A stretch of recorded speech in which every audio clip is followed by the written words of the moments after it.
राघवेन्द्राय सत्यधर्मरताय च।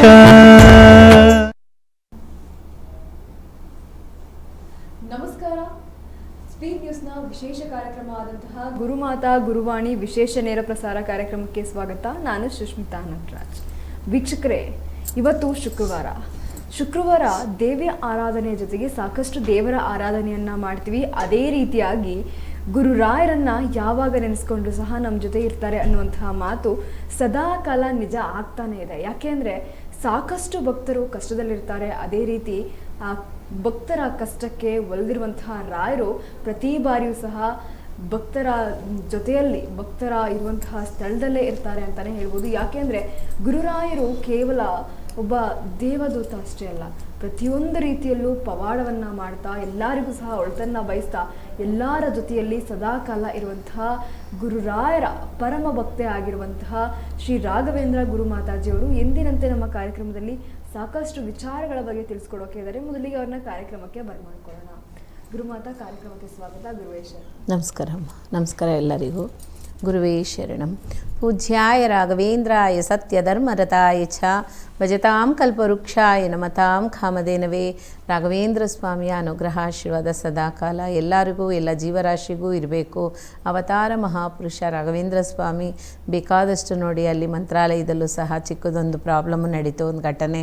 ಅದರಲ್ಲೂ ಸಹ ಎಲ್ಲ ಜೀವಕ್ಕೂ ಕಾವಲಾಗಿದ್ದು ಎಲ್ಲರನ್ನೂ ಕಾಪಾಡಿದ್ದಾರೆ. ಎಂಥ ಒಂದು ಅದ್ಭುತ ಅಲ್ವೇ. ಹಾಗಾಗಿ ಮಹಾನುಭಾವ ಇದ್ದಾರೆ ಅನ್ನೋದಕ್ಕೆ ಅದೇ ಒಂದು ಎಕ್ಸಾಂಪಲ್ ಸಾಕು. ಆ ರೀತಿ ಭಗವಂತನ ಆಶೀರ್ವಾದ ಸದಾಕಾಲ ಎಲ್ಲ ಜೀವರಾಶಿಲೂ ಇರಬೇಕು ಅಂತ ಕೃಷ್ಣ ಪರಮಾತ್ಮನೇ ಹೇಳಿದ್ದಾರೆ. ಹಾಗಾಗಿ ಒಂದೊಂದು ವಿಷಯನೂ ರಾಘವೇಂದ್ರ ಸ್ವಾಮಿ ಬಗ್ಗೆ ಹೇಳ್ತಾ ಹೋದರೆ ಟೈಮು ಸಾಲಲ್ಲ, ನಮಗೆ ಕಾಲಗಳು ಸಾಲೋದಿಲ್ಲ. ಕಾರಣ ಅಷ್ಟು ಅದ್ಭುತವಾಗಿದ್ದಂಥ ವಿಷಯಗಳು, ಸಾಧನೆಗಳು. ಭಗವಂತ ಇನ್ಮೇಲೆ ಹೋಗ್ತಾ ಸ್ವಾಮಿನ ನೆನ್ನೆ ದಿವಸ ಬಂದವರೆಲ್ಲ ಕೇಳಿದ್ರು, ನಮಗೆ ಸ್ವಾಮಿ ಬಗ್ಗೆ ಇನ್ನೂ ಡೀಪಾಗಿ ನೀವು ಯಾವ ದೇವ್ರ ಬಗ್ಗೆನೂ ನಮಗೆ ಬೇಡ, ರಾಘವೇಂದ್ರ ಸ್ವಾಮಿ ಬಗ್ಗೆ ಮಾತ್ರ ಹೇಳಿ ಅಂತ ಕೇಳ್ತಾ ಇದ್ದಾರೆ. ಹಾಗಾಗಿ ಹಾಗಂತಲ್ಲ, ಎಲ್ಲ ಭಗವಂತನ ಬಗ್ಗೆನೂ ಸ್ವಲ್ಪ ನಾವು ತಿಳ್ಕೊಳ್ಳೇಬೇಕು. ಖಂಡಿತ ಎಲ್ರಿಗೂ ಗೊತ್ತಿರುತ್ತೆ, ಇದ್ರೇನೂ ಸಹ ಸ್ವಲ್ಪ ವಿಷಯ ನಿಮಗೆ ಗೊತ್ತಿರೋಂಥ ವಿಷಯ ನನಗೂ ಕಮೆಂಟ್ಸಲ್ಲಿ ಹಾಕಿ. ಖಂಡಿತ ನನಗೆ ಮೆಸೇಜಸ್ಸು ಮಾಡಿದ್ದೀರಾ, ಅದನ್ನು ನೋಡುವಾಗ ತುಂಬಾ ಖುಷಿ ಆಗುತ್ತೆ. ಯಾಕೆ ಅಂತಂದರೆ ರಾಘವೇಂದ್ರ ಸ್ವಾಮಿ ಭಕ್ತರು ಒಬ್ಬರಲ್ಲ, ಇಬ್ಬರಲ್ಲ, ಸಾವಿರ ಅಲ್ಲ, ಕೋಟಿ ಎಲ್ಲ ಬೇಕಾದಷ್ಟಿದ್ದಾರೆ. ಅದಕ್ಕೋಸ್ಕರ ರಾಘವೇಂದ್ರ ಸ್ವಾಮಿ ಭಕ್ತರು ಯಾವಾಗಲೂ ಸರಿ, ಯಾರ ಹತ್ರನೂ ಯಾಮಾರಿಸೋದು ಇಲ್ಲ, ಯಾಮಾರೋದು ಇಲ್ಲ. ಮೋಸ್ಟ್ಲಿ ಏನು ಅಂತ ಅಂದರೆ ಕಷ್ಟದಲ್ಲಿ ಸಿಗಾಕೊತಾರೆ. ಕಾರಣ ಏನು ಅಂತ ಅಂದರೆ ಒಂದು ಒಳ್ಳೆಯ ವಿಷಯಕ್ಕೆ ಹೋಗಿ ನಂಬಿ ಯಾಮಾರ್ತಾರೆ ವಿನಃ ಯಾವತ್ತೂ ಯಾಮಾರಿಸೋದಿಲ್ಲ. ಯಾಕೆ ಅಂತಂದರೆ ಅದೊಂದು ಎಕ್ಸಾಂಪಲ್ ನಾನು ಹೇಳ್ತೀನಿ. ರಾಯರ ಭಕ್ತರು ಒಬ್ರಿಗೆ ಹಣ ಕೊಟ್ಟಿರ್ತಾರೆ. ಆ ಹಣನ ಮತ್ತೆ ಕೇಳುವಾಗ ಅವ್ರು ಏನು ಹೇಳ್ತಾರೆ ಅಂದರೆ, ರಾಘವೇಂದ್ರ ಅಂತ ಹೇಳ್ತೀರಲ್ವಾ, ಆ ರಾಘವೇಂದ್ರರಿಗೆ ನಿಜವಾಗಿದ್ದಂಥ ನಿಮ್ಮಲ್ಲಿ ಅವ್ರಿಗೆ ಭಕ್ತಿ ಇದ್ದರೆ, ಅವ್ರ ಮೇಲೆ ಇದ್ರೆ ಆ ದುಡ್ಡು ನಿಮ್ಮ ನುಡ್ಕೊಂಬತ್ತೈತೆ ಹೋಗಿ ಅಂತ ಹೇಳ್ತಾರೆ. ಹಾಗಾಗಿ ಅವ್ರೇನು ಮಾಡ್ತಾರೆ, ಅವ್ರಿಗೇ ಗೊತ್ತಿಲ್ದಿರ ಹೋಗಿ ಮನೆ ಹುಡ್ಕೊಂಡೋಗಿ ಸಾಲ ಕೊಡ್ತಾರೆ ನೋಡಿ. ಅದೇ ರಾಯರ ಮಹಿಮೆಯನ್ನು ಅಂಥದ್ದು. ತಗೊಂಡವರು ಆ ಥರ ಒಂಥರ ಏನೋ ಏಕವಚನದಲ್ಲೆಲ್ಲ ಮಾತಾಡಿರ್ತಾರೆ. ಲಾಸ್ಟಲ್ಲಿ ಮನೆಯೇ ಹುಡ್ಕೊಂಡೋಗಿ ಅವ್ರ ಸಾಲನ ಕೊಡೋಕೆ ಹೋಗ್ತಾರೆ. ಆ ರೀತಿ ಆ ಭಗವಂತ ಮನಸ್ಸು ಚೇಂಜ್ ಮಾಡೋದು ಯಾರಿಗೂ ಗೊತ್ತಾಗೋದಿಲ್ಲ. ಅಷ್ಟು ಆತ್ಮದಲ್ಲಿ ಪೀಠ ಹಾಕೊಂಡು ಕುತ್ಕೊಂಡ್ಬಿಡ್ತಾರೆ. ಆ ಪೀಠನ ಅವ್ರಿಗೆ ಮಾತ್ರನೇ ಗೊತ್ತು ಯಾವ ರೀತಿ ಅನ್ನೋಂಥದ್ದು. ರಾಯರಲ್ಲಿ ಎಷ್ಟೇ ನಾವು ಭಕ್ತಿಯಿಂದ ಇದ್ರೇನು, ಎಷ್ಟೇ ನಾವು ಸತ್ಯ ಧರ್ಮದಿಂದ ಇದ್ರೇನು ಪ್ರತ್ಯಕ್ಷ ಆಗ್ತಾರೆ ನೋಡಿ. ಎಷ್ಟೇ ಸತ್ಯ ಧರ್ಮದಿಂದ ಇದ್ದು ನಾವು ಇದ್ರೇನು, ನಾವು ಏನಾದರೂ ನಮ್ಮಲ್ಲಿ ಒಂದು ಮಿಸ್ಟೇಕ್ ಇದೆ ಅಂತ ಅಂದರೆ ಖಂಡಿತ ಅದೇನು ಸಕ್ಸಸ್ ಆಗಲ್ಲ. ನಮ್ಮಲ್ಲಿ ಎಷ್ಟು ಇರ್ತೀವೋ ಅಷ್ಟು ಸಕ್ಸಸ್ ಖಂಡಿತ ಸಿಗುತ್ತೆ. ಅದಕ್ಕೆ ಹೇಳೋದು ಮನೆಯೇ ಮಂತ್ರಾಲಯ, ಮನಸ್ಸೇ ದೇವಾಲಯ. ನಿನ್ನೆ ಸಹ ಒಬ್ಬರು ನನಗೆ ಚೆನ್ನೈಯಿಂದ ಕಾಲ್ ಮಾಡಿದ್ರು. ಏನು ಗುರುಮಾತಾ, ಇದ್ರ ಬಗ್ಗೆ ನಾವು ಮತ್ತೆ ಮಾತಾಡ್ತಾ ಹೋಗೋಣ. ಒಂದು ಕರೆ ಇದೆ, ಅದಂತ ಖಂಡಿತ. ಓಕೆ. ಹಲೋ,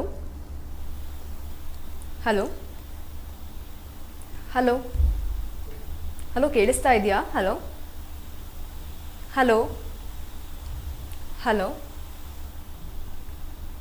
ಕೇಳಿಸ್ತಾ ಇದೆಯಾ? ಓಕೆ. ಅಮ್ಮ, ತಾಂತ್ರಿಕ ದೋಷದಿಂದ ಕರೆ ಕಟ್ಟಾಗಿರ್ಬೋದು ಅನ್ಸುತ್ತೆ. ನೀವು ಈಗಾಗಲೇ ಚೆನ್ನೈಯಲ್ಲಿರುವಂತಹ ಒಬ್ಬ ನಿಮ್ಮ ಭಕ್ತ ದಿವಗಳ ಬಗ್ಗೆ ತಿಳಿಸ್ತಾ ಇದ್ರಿ, ಅದ್ರ ಬಗ್ಗೆ ತಿಳಿಸ್ಬೋದು? ಖಂಡಿತ. ಅವ್ರು ಹೇಳಿದ್ರು, ನಮಗೂ ಸಹ ಇಲ್ಲಿ ಬಂದು ನೀವು ಅಲ್ಲಿ ಸ್ಪೀಡ್ ನ್ಯೂಸ್ ಕನ್ನಡ ಚಾನಲಲ್ಲಿ ಮಾಡ್ತಾ ಇದ್ದೀರಾ, ಇಲ್ಲಿಂದ ಅಲ್ಲಿ ಕೆಲಸ ಮಾಡೋಕ್ಕೆ ಹೋಗಿರಾ ಅಂತವರು ಕೇಳ್ಕೊಂಡ್ರು. ನನಗೆ ಅವ್ರು ಕನ್ನಡ ಮಾತಾಡುವಾಗಲೇ ತುಂಬ ಖುಷಿ ಆಯಿತು. ಏನು ಅಂತ ಅಂದರೆ, ಚೆನ್ನೈಯಲ್ಲಿ ಹೋಗಿದ್ದೀರಾ ನೀವು, ಯಾವ ಊರು ಎತ್ತ ಅಂತ ಕೇಳುವಾಗ ಈ ಥರ ಬೆಂಗಳೂರಮ್ಮ, ನಾನು ಈ ಥರ ಬಂದಿದ್ದೀನಿ ಶಿವಾಜಿನಗರದಿಂದ, ಇಲ್ಲಿ ತುಂಬ ಕಷ್ಟ ಇತ್ತು ನನಗೆ. ಇಲ್ಲಿ ಬಂದಮೇಲೆ ಸ್ವಲ್ಪ ನಾನು ಚೆನ್ನಾಗಿದ್ದೀನಿ, ಒಳ್ಳೆ ಕೆಲಸ, ಅಲ್ಲಿಂದ ಇಲ್ಲಿಗೆ ಟ್ರಾನ್ಸ್ಫರ್ ತೊಗೊಂಡು ಬಂದಿದ್ದೀನಿ ಅನ್ನೋ ಥರ ಹೇಳ್ಕೊಂಡಿದ್ರು. ಆಗ ಅವರು ನಾನೇ ಎಲ್ಲ ಅರೇಂಜ್ ಮಾಡಿಕೊಡ್ತೀನಿ, ನಮಗೆ ಬಂದಿಲ್ಲಿ ನಮಗೂ ಸಹ ಇದೇ ರೀತಿ ಮಾತಾಡ್ಕೊಟ್ಬಿಟ್ಟು ಹೋಗಿ, ಆ ಭಗವಂತನ ವಿಷಯಗಳೆಲ್ಲ ನಮಗೂ ತಿಳಿಸಿ, ವೀಕ್ಲಿ ಒನ್ಸ್ ಬರೋಕ್ಕಾದ್ರೂ ಸರಿ, ಇಲ್ಲ 15 ಡೇಸ್ ಒನ್ಸ್ ಬರೋಕ್ಕಾದ್ರೂ ಸರಿ, ಟಿ ವಿ ಮುಖಾಂತರನೇ ನಾವು ಕೇಳ್ಕೊತೀವಿ ಅಂತಲೂ ಸಹ ಹೇಳಿದ್ರು. ತುಂಬಾ ಖುಷಿ ಆಯಿತು ನೋಡಿ. ನಮ್ಮ ಸ್ಪೀಡ್ ನ್ಯೂಸ್ ಕನ್ನಡ ಚಾನಲ್ ಎಲ್ಲೆಲ್ಲೂ ಹೋಗ್ತಾ ಇದೆ ಅಂತಂದರೆ ಹೇಳೋಕ್ಕೆ ಸಾಧ್ಯ ಇಲ್ಲ, ಆ ಥರ ಇದೆ. ಆದ್ರೂ ಸಹ ಒಬ್ಬೊಬ್ರು ಏನು ಮಾಡ್ತಾರೆ ಅಂತ ಅಂದರೆ ಯಾವುದೋ ಒಂದು ಮಿಸ್ಟೇಕಲ್ಲಿ ಹೋಗಿ ಬಿದ್ದಿರ್ತಾರೆ, ಆ ಬಿದ್ದ ತಕ್ಷಣ ಎದ್ದೊಳಕ್ಕೆ ಸಾಧ್ಯ ಇರೋದಿಲ್ಲ. ಅದರಲ್ಲೂ ಸಹ ರಾಘವೇಂದ್ರ ಸ್ವಾಮಿ ಬಂದು ಖಂಡಿತವಾಗ್ಲೇ ಕಾಪಾಡ್ತಾರೆ. ನಮಗೆ ಗೊತ್ತಿರೋದಿಲ್ಲ, ಎಷ್ಟೇ ಆಳದಲ್ಲಿ ಬಿದ್ದಿದ್ರೇನೋ ಒಂದು ಒಳ್ಳೆ ವ್ಯಕ್ತಿ ಆಗಿದ್ದರೂ ಒಳ್ಳೆತನ ಇದೆ ನಮ್ಮ ಹತ್ರ ಅಂತ ಅಂದರೆ, ಒಳ್ಳೆ ಮನಸ್ಸು ಭಗವಂತ ನಾವು ಇಟ್ಕೊಂಡಿದ್ದೀವಿ ಅಂದರೆ ಖಂಡಿತ ಅಲ್ಲಿ ಬಂದು ಯಾರೋ ಒಬ್ಬರು ರೂಪದಲ್ಲಿ ರಾಯರು ಕೈ ಕೊಟ್ಟೇ ಕೊಡ್ತಾರೆ. ಆ ಕೈ ಕೊಟ್ಟು ನಮ್ಮನ್ನು ತೂಕಿ ನೀವು ಒಳ್ಳೆ ಪಾದೆಯಲ್ಲಿ ಹೋಗಿ ಅಂತ ಹೇಳ್ತಾರೆ. ಆ ಥರ ನಾನಾ ವಿಷಯಗಳಿದೆ. ಅದಕ್ಕಿಂತ ಮುಂಚೆ ಬೇಕಾದಷ್ಟು ತಿಳ್ಕೊಳ್ಳೋ ಅಂಥ ವಿಷಯ ಇದೆ, ತಿಳ್ಕೊಳ್ಳೋಣ. ಗುರುವೇ ಶರಣಂ. ಗುರುಮಾತಾ ಒಂದು ಕರೆ ಇದೆ, ಖಂಡಿತ. ಹಲೋ ನಮಸ್ಕಾರ. ನಮಸ್ತೆ ಸರ್, ಎಲ್ಲಿಂದ ಕರೆ ಮಾಡ್ತಾ ಇರೋದು? ನಾವು ಇಲ್ಲಿ ಮೈಸೂರಿಂದ. ಮೈಸೂರಿಂದ. ಯಾರ ಬಗ್ಗೆ ಕೇಳಬೇಕಿತ್ತು? ಮೇಡಮ್ ಯಾರ ಬಗ್ಗೆ ಕೇಳಬೇಕಿತ್ತು ಸರ್? ಅದೇ ನಾವು ನಮ್ಮ ಫ್ಯಾಮಿಲಿ ಬಗ್ಗೆ. ನೀವು ನಿಮ್ಮ ಫ್ಯಾಮಿಲಿ ಬಗ್ಗೆ. ಓಕೆ, ಗುರುಮಾತಾ ಇದ್ದಾರೆ, ಮಾತಾಡಿ. ನಮಸ್ಕಾರ, ಹೇಳಿ. ನಮಸ್ಕಾರ ಸರ್. ನಮಸ್ಕಾರ, ಗುರುವೇ ಶರಣಂ. ಹೇಳಿ, ಏನು ಹಲೋ, ಹೇಳಿ ಹೇಳಿ, ಏನು ಸಮಸ್ಯೆ? ನಮಸ್ಕಾರ, ಹೇಳಿ. ಸರ್, ನನ್ನ ಹೆಸರು ಮಂಜು ಅಂತ, ಮೈಸೂರಿಂದ. ಓಕೆ. ನಾವು ಅಂದ್ರೆ ನಾವು ಮನೆ ಕೆಲಸ ಕೈ ಹಾಕೊಂಡಿದ್ದೀವಿ. ಅದೇ ಫೌಂಡೇಶನ್ ಅಂತ ಬಂದಿದೆ, ಆಮೇಲೆ ಯಾಕೋ ಕೆಲಸಗಳು ತುಂಬಾ ವಿಘ್ನಗಳಾಗ್ತಿದ್ದಾವೆ. ನೀವು ನನಗೆ ಹೇಳಿ ಹೇಳಿ ಹೇಳಿ. ಆಮೇಲೆ ಯಾವುದೇ ಕೆಲಸ ಕಾರ್ಯಗಳು ಮಾಡೋದ್ರು ಸ್ವಲ್ಪ ವಿಘ್ನಗಳು ಜಾಸ್ತಿ ಆಗ್ತಿರ್ತದೆ, ಮತ್ತೆ ಹಣ ಕೈಲೇನಿಲ್ಲ. Okay okay. ಮತ್ತೆ ಎಜುಕೇಶನ್ ಅಷ್ಟೇ ತುಂಬಾ ಸ್ವಲ್ಪ ಲ್ಯಾಪ್ಸ್ ಆಗ್ಬಿಟ್ಟಿದೆ, ಆಗ್ಬಿಟ್ಟಿದೆ. ಸ್ವಲ್ಪ ಅದನ್ನ ಡಿಸ್ಕಂಟಿನ್ಯೂ ಮಾಡಿದ್ರೆ ಕಂಟಿನ್ಯೂ ಮಾಡೋದಕ್ಕೆ ಆಗ್ತಿಲ್ಲ. ಪಿತೃಪಕ್ಷ ವರ್ಷ ನಾವು ಚೆನ್ನಾಗಿ ಮಾಡ್ತೀವಿ, ಆಚರಣೆ ಮಾಡಿದ್ರು ಸ್ವಲ್ಪ ಜನಗಳಿಂದ ಕಿರಿಕಿರಿ, ಸಮಸ್ಯೆಗಳು, ಹಣಕಾಸು ತೊಂದ್ರೆ, ಇದಕ್ಕೆಲ್ಲ ಏನ್ ಪ್ರಾಬ್ಲಮ್ ಇರ್ಬೋದು ನೋಡಿ. ನಿಮ್ಗೆ ಮನೆ ಕಟ್ಟ ಅಂತ ಸಮಯದಲ್ಲಿ ಶುಕ್ಲ ಪಕ್ಷ ಸ್ಟಾರ್ಟ್ ಮಾಡ್ಕೊಂಡ್ರ ಅಥವಾ ಕೃಷ್ಣ ಪಕ್ಷದಲ್ಲಿ ಸ್ಟಾರ್ಟ್ ಮಾಡಿದ್ರ? ಕೃಷ್ಣ ಪಕ್ಷ ಅಂದ್ರೆ ನಿಮ್ಗೆ ಅಮಾವಾಸ್ಯೆ ಮುಗಿದ್ಮೇಲೆ ಸ್ಟಾರ್ಟ್ ಮಾಡಿದ್ರ ಅಥವಾ ಪೌರ್ಣಮಿ ನಿಯರೆಸ್ಟ್ ಸ್ಟಾರ್ಟ್ ಮಾಡ್ಕೊಂಡ್ರ ಮನೆ ಕಟ್ಟೋದಕ್ಕೆ? ಗೊತ್ತಿಲ್ಲ. ಸರಿ, ಪರವಾಗಿಲ್ಲ ಬಿಡಿ. ನೀವು ಮಾಡೋ ಅಂಥದ್ದೇನು ಅಂದರೆ, ಇವಾಗ ನೀವು ಮನೆ ಕಟ್ತಾ ಇರೋ ಅಂಥ ಜಾಗದಿಂದ ಒಂದು 5 ಸ್ಥಳದಲ್ಲಿ ನನಗೆ ಮಣ್ಣು ಬೇಕಾಗಿದೆ. ಓಕೆನಾ? ನೀವು ಮನೆ ಕಟ್ತಾ ಇದ್ದೀರಾ ಅಲ್ವರಾ? ಆ ಸ್ಥಳದಿಂದ 4 ಮೂಲೆಯಲ್ಲಿರೋ ಅಂಥದ್ದು ಒಂದು ಸ್ವಲ್ಪ ಮಣ್ಣು, ಮತ್ತು ಮನೆ ಆ ಚದರಡಿಲಿ ಇರೋ ಅಂಥ ಒಂದು ಸೆಂಟ್ರಲ್ಲಿ ಇರೋ ಅಂಥದ್ದು ಸ್ವಲ್ಪ ಮಣ್ಣು, 5 ಜಾಗದಲ್ಲಿ ಮಣ್ಣು ತಗೊಂಡು ಸ್ವಲ್ಪ ಒಂದು 25 ಗ್ರಾಮ್ ಅಷ್ಟು ಮಣ್ಣನ್ನ ನನಗೆ ಕಳಿಸ್ಕೊಡಿ. ನನ್ನ ಅಡ್ರೆಸ್ ಕೊಡ್ತೀನಿ, ನನ್ನ ನಂಬರ್ ತೊಗೊಳ್ಳಿ, ನನ್ನ ಅಡ್ರೆಸ್ಸಿಗೆ ಕಳಿಸಿ. ವಾಟ್ಸಪ್ ನಂಬರ್ಗೆ ನೀವು ಮೆಸೇಜ್ ಹಾಕಿ, ಅದಕ್ಕೆ ನಾನು ಅಡ್ರೆಸ್ ಕೊಡ್ತೀನಿ, ಅದಕ್ಕೆ ಕಳಿಸ್ಕೊಡಿ. ಅದನ್ನು ನೋಡಿದ ತಕ್ಷಣ ನಿಮ್ಗೆ ಎಷ್ಟು ದಿವಸದಲ್ಲಿ ಮನೆ ಆಗ್ಬೋದು, ಮನೆ ಕಟ್ಟಕ್ಕಾಗುತ್ತೆ ಅನ್ನೋ ಅಂಥದ್ದನ್ನ ನಾನು ಹೇಳ್ತೀನಿ. ಮತ್ತೆ ನಮ್ಗೆ 30 ಎಲ್ಲೂ ಕೂಡ ಮದುವೆ ಕೂಡ ಆಗಿಲ್ಲ. ಯಾಕಂದ್ರೆ ಎಲ್ಲೇ ಗುಡಿ ನೋಡಕ್ ಹೋದ್ರು ಕೂಡ ಈಗ ಹೇಳ್ತಾರೆ ಒಪ್ಕೋತಾರೆ, ಆಮೇಲೆ ಏನೋ ಅದ್ರ ಬಗ್ಗೆ ರೆಸ್ಪಾನ್ಸ್ ಬರಲ್ಲ. ನಿಮ್ಗೆ ಮನೆ ದೇವರ ಆಶೀರ್ವಾದ ಸ್ವಲ್ಪ ತುಂಬಾನೇ ಕಮ್ಮಿ ಆಗಿದೆ. ಮನೆ ದೇವರ ಆಶೀರ್ವಾದ ತುಂಬಾ ಕಮ್ಮಿ ಆಗಿದೆ. ಖಂಡಿತ ಮನೆ ದೇವ್ರಿಗೆ ನೀವೇನೇನು ಮಾಡ್ತಾ ಇದ್ದೀರೋ ಅದನ್ನ ಮಾಡಬೇಕು. ಮತ್ತೆ ಪಿತೃದೇವರುಗಳ ಆಶೀರ್ವಾದದಿಂದ ಸ್ಟಾರ್ಟ್ ಮಾಡ್ಕೋಬೇಕು ನೀವು. ಆಮೇಲೆ ಎಜುಕೇಶನ್ ಇನ್ಕಂಪ್ಲೀಟ್ ಆಗುತ್ತೆ. ಆದ್ಮೇಲೆ ಮಾಸ್ಟರ್ ಡಿಗ್ರಿಗೆಲ್ಲ ಹೋಗ್ತಾ ಇರ್ಲಿಲ್ಲ, ಎಜುಕೇಶನ್ ಆಗ್ತಾ ಹೋಗ್ತು. ಓಕೆ. ಯಾವುದೇ ಒಂದು ಕೆಲಸ ಕಾರ್ಯಕ್ಕೆ ಟ್ರೈ ಮಾಡಿದ್ರು ಕೂಡ, ಗೌರ್ಮೆಂಟ್ ಸರ್ಕಾರಿ ನೌಕರಿ ಟ್ರೈ ಮಾಡಿದ್ರು ಕೂಡ ಆಯ್ತಾನೆ ಇಲ್ಲ. ಹತ್ತತ್ರ ಹೋಗ್ತೀನಿ, ಆದ್ರೆ ರೀಚ್ ಆಗಲ್ಲ ಹತ್ತತ್ರ. ಆದ್ರೆ ನೀವು ಇಲ್ಲಿಗೆ ನಾವಿರೋಂಥ ಸ್ಥಳಕ್ಕೆ ರಾಜರಾಜೇಶ್ವರಿ ನಗರದಲ್ಲಿ ಇದ್ದೀವಿ, ಬಂದ್ರೆ ಒಳ್ಳೇದು ಅನ್ಸುತ್ತೆ ನನಗೆ. ನೀವು ನನ್ನ ನಂಬರ್ ತಗೊಳ್ಳಿ, ನನ್ನ ನಂಬರ್ಗೆ ಎಲ್ಲ ಡೀಟೇಲ್ಸ್ ನೀವು ವಾಟ್ಸಪ್ ಮಾಡಿ, ವಾಯ್ಸ್ ಮೆಸೇಜ್ ಹಾಕಿ ಅದನ್ನು ಕೇಳಿ ಮತ್ತೆ ನಿಮಗೆ ಡೀಟೇಲ್ಸ್ ಆಗಿ ನಾನು ಕೊಡ್ತೀನಿ ನಿಮಗೆ. ಅಮ್ಮ ನಂಬರ್ ಸರ್ ಕೇಳಿಸ್ತಾ ಇದೆಯಾ? ಹಲೋ ಹಲೋ ಹಲೋ ಸರ್ ಕೇಳಿಸ್ತಾ ಇದೆಯಾ? ಸರ್ ನೋಟ್ ಮಾಡ್ಕೊಳ್ಳಿ, ನೇರ ಭೇಟಿಗಾಗಿ ಸಂಪರ್ಕಿಸಿ ಅನ್ನುವಂಥ ನಂಬರ್ ಟಿವಿಲಿ ಸಹ ಡಿಸ್ಪ್ಲೇ ಆಗ್ತಾ ಇದೆ. ನೇರ ಭೇಟಿಗಾಗಿ ಸಂಪರ್ಕಿಸಿ ಅನ್ನುವಂತಹ ನಂಬರು ನಿಮ್ಮ ಟಿವಿ ಸ್ಕ್ರೀನ್ ಮೇಲೆ ಸಹ ಡಿಸ್ಪ್ಲೇ ಆಗ್ತಾ ಇದೆ, ನೋಡ್ತಾ ಇದ್ದೀರಾ? 96 ಹಲೋ ಹಾ ಆ, ಕರೆ ಮಾಡಿ ಮಾತನಾಡುತ್ತದೆ. ಇಲ್ಲ ಸರ್, ಇನ್ನೊಂದು ನಂಬರ್ ಹೇಳ್ತೀನಿ, ಬರ್ಕೊಳ್ಳಿ.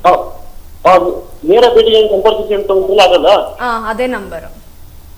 ಹಾ ಆ ನಂಬರ್ ನೀವು ಕರೆ ಮಾಡಿದ್ರೆ ಗುರುಮಾತಾ ಅವ್ರು ನೇರವಾಗಿ ನಿಮ್ಮ ಹತ್ರನೇ ಮಾತಾಡ್ತಾರೆ. ಇಲ್ಲಾಂದ್ರೆ ಅವ್ರು ಕಾಲ್ ಪಿಕ್ ಮಾಡಿಲ್ಲ ಅಂದ್ರೆ ನೀವು ಮೆಸೇಜ್ ಹಾಕಿರ್ಬೋದು, ಆಮೇಲೆ ಅವ್ರು ನೋಡ್ಬಿಟ್ಟು ರಿಪ್ಲೈ ಮಾಡ್ತಾರೆ. ಮತ್ತೆ ಇದು ಹಲೋ ಹೇಳಿ ಹೇಳಿ. ಹೇಳಿ ಸರ್. ಮ್ಯಾಮ್, ಇದು ನಾವು ಪಿತೃಪಕ್ಷ ಎಲ್ಲ ಮಾಡೋದು. ಹಲೋ ಹೇಳಿ ಹೇಳಿ. ಆಯುಧ ಪೂಜೆಗೆ ನಾವು ಪಿತೃಪಕ್ಷ ಎಲ್ಲ ಮಾಡೋದು. ಮಾಡ್ಬೋದು. ಇವಾಗ ತಾಯಿ ತಂದೆ ಇಬ್ರು ಇಲ್ಲ ಅಂತಂದ್ರೆ ಪಿತೃಪಕ್ಷ ಟೈಮಲ್ಲಿ ಇಲ್ಲ ತಂದೆ ತಾಯಿ ಎಲ್ಲ ಇದ್ದಾರೆ, ಅಂದ್ರೆ ನಮ್ಮ ಅಜ್ಜಿ ತಾತ. ಇಲ್ಲ ಹೇಳ್ತೀನಿ, ನಾನು ಒಂದು ವಿಷಯಕ್ಕೋಸ್ಕರ ಹೇಳ್ತೀನಿ. ಇವಾಗ ತಾಯಿ ತಂದೆ ಇಲ್ಲ ಅಂತವ್ರು ಪಿತೃದೇವರುಗಳಾಗ್ಲಿ ಪಿತೃಪಕ್ಷದಲ್ಲಿ ಮಾಡೋದೇ ವಿಶೇಷತೆ, ಓಕೆನಾ? ಈಗ ಎಷ್ಟೋ ಜನಕ್ಕೆ ತಾಯಿ ತಂದೆ ಇರಲ್ಲ ಅಂತ ಅನ್ನೋರು ಪಿತೃಪಕ್ಷದಲ್ಲೇ ನಾವು ಮಾಡ್ಬೋದಾ ಅಂತಾನು ಸಹ ಕೇಳ್ಕೊಂತಾರೆ. ಗೋಕರ್ಣ ಎಲ್ಲ ಹೋಗಿ ಪರಿಹಾರ ಮಾಡ್ಕೊಂಡ್ ಬಂದು. ಇಲ್ಲ, ನೀವೇನೇ ಪರಿಹಾರ ಮಾಡಿದ್ರೇನು ಪರಿಹಾರ ಆಗಿಲ್ಲ. ನಿಮಗೆ ದೋಷ ಇರೋದ್ರಿಂದಾನೇ ಮನೆ ಕಟ್ಟ ಅಂಥದ್ದು ನಿಂತೋಗಿರೋ ಅಂಥದ್ದು. ಅದನ್ನು ಸರಿಪಡಿಸ್ಕೋಬೇಕು. ಸರಿಪಡಿಸ್ಕೊಂಡ್ರ ಅಂದರೆ ಖಂಡಿತ ನೀವು ಶ್ರಾವಣದಲ್ಲಿ ಮನೆಗೆ ಹೋಗ್ಬೋದು. ನೀವು ಆ ಥರ ನಿಮಗೆ ಒಂದು ಚಾನ್ಸಸ್ ಸಿಗುತ್ತೆ. ಮಣ್ಣು ತರಬೇಕು, ನೀವು ಡೈರೆಕ್ಟಾಗಿ ಮಣ್ಣು ತಗೊಬರ್ಬೇಕು. ಅದನ್ನು ಮಂತ್ರಿಸ್ಕೊಡ್ತೀನಿ, ಮತ್ತೆ ಸಂಕಲ್ಪ ಕಾಯಿ ಕೊಡ್ತೀನಿ. ಕಚೇರಿ ಕೆಲಸಕ್ಕೆಲ್ಲ ಹಾಕಿದ್ವಿ, ಖಾತೆ ರಿಜಿಸ್ಟ್ರೇಷನ್ ಅದೆಲ್ಲ ಆಯ್ತಾನೆ ಇಲ್ಲ. ಯಾಕಂದ್ರೆ ಒಬ್ರು ಬ್ರೋಕರ್ ನಂಬಿ ಹಣ ಎಲ್ಲ ಕೊಟ್ಟು. ಸರಿ ಬನ್ನಿ. ಕೆಲಸಗಳನ್ನ ಪ್ರೋಗ್ರೆಸ್ ಮುಂದೆ ಮಾಡ್ತಿಲ್ಲ.